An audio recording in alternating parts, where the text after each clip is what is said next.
तुम्हाला ऑस्ट्रियामध्ये पाठवतो असं सांगून फेकून दिलं थेट इराणमध्ये। त्याचं झालं असं, 3 तरुण पंजाबच्या हुशियारपूर, नवाज शहर आणि संगरूर शहरामधले। त्यांचं स्वप्न होतं की परदेशामध्ये जायचं, नोकरी करायची आणि खूप सारा पैसा कमवायचा।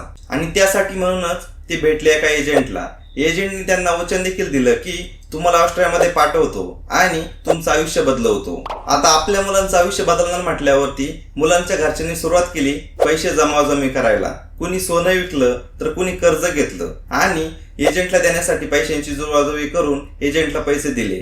परंतु झालं काय तर ऑस्ट्रियात पोहोचणं तर दूरच, या तरुणांना उतरवलं गेलं थेट इराणमध्ये। आणि तिथं त्यांच्यासोबत काय झालं तर त्यांना पोलीस ठेवलं गेलं, म्हणजेच त्यांना किडनॅप केलं गेलं आणि दोरीने बांधून ठेवण्यात आलं। आणि मग त्यांना चाकू दाखवून मारहाण करून धमक्या दिल्या गेल्या। तिन्ही मुलांच्या कुटुंबांना व्हिडिओ कॉल करून त्यांच्या मुलाचे रक्ताने माखलेले चेहरे दाखवण्यात आले आणि सांगण्यात आलं की तुमचा मुलगा अजून जिवंत आहे, परंतु फार काळ काही तो जिवंत राहणार नाही। तुम्हाला जर तुमचे मुलं जिवंत हवे असतील तर आम्हाला 1 कोटी रुपये पाठवा। म्हणजेच काय तर 1 कोटी रुपयाची थेट खंडणी मागण्यात आली होती। परंतु घरच्यांनी जेव्हा गयावया करायला सुरुवात केली की आमच्याकडे 1 कोटी रुपये नाही, कृपया आमच्या मुलांना सोडा, तेव्हा मग तो आकडा आला 55 लाख रुपयावरती। आणि ते देखील कुठे पाठवायचे होते तर पाकिस्तान मधल्या एका बँक अकाउंट मध्ये।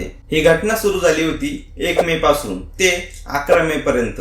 परंतु 11 मे नंतर आजपर्यंत कुठलाही त्या मुलांशी संपर्क होऊ शकला नाही, तसंच त्या किडनॅपरने देखील कुठलाही संपर्क केलेला नाही। आणि अशामध्ये सरकार काय करते तर सरकार गप्प आहे। पोलिसांना देखील सुचत नाहीये की या सिच्युएशन मध्ये काय करायला हवं। आणि एजंट तर फरारच आहे। डॉलरच्या माध्यमातून खूप सारा पैसा कमवायचा, हे हव्यासा पायी लोक डंकी रूट घेतात व इतर देशांमध्ये जातात।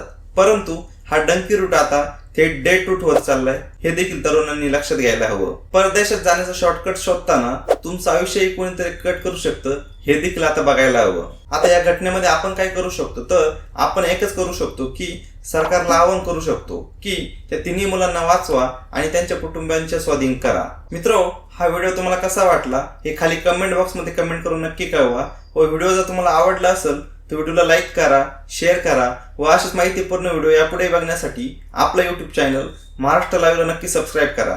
भेटूया नवीन व्हिडिओसह, तोपर्यंत स्वतःची काळजी घ्या। जय महाराष्ट्र।